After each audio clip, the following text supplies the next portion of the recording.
video çəkən zaman həmişə çalışırıq ki, aktual və faydalı bir video olsun. Bugün də çox aktual bir mövzuya toxunmaq istəyirəm. Bəzən xəstə müraciət edir, deyir ki, doktor, acıq şəkərimə baxmışıq və yüksək çıxıb, dərhal mənə dərman başlayın.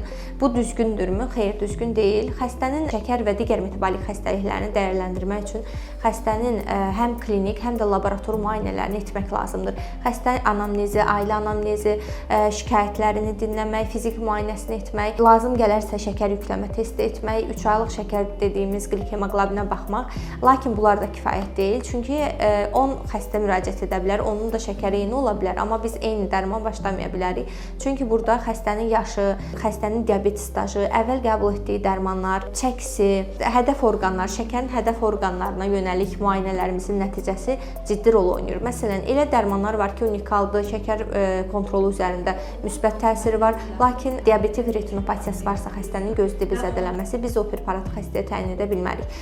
Əgər böyrək zədələnməsi varsa, böyrəyin gücü, glomerulyar sürəti aşağı düşübsə, biz o dərmanı xəstəyə təyin edə bilmərik. Ürək çatışmazlığı varsa, qaraciyər çatışmazlığı varsa, yəni hər xəstəyə individual dərman seçilməlidir. Xəstəlik yox, xəstə vardır və xəstə üzərindən bu müayinələr aparılıb unikal dərman seçilməlidir. Buna görə də biz xəstələrimizin tək aclıq şəkərinə baxaraq onlara dərman müalicəsi başlamırıq.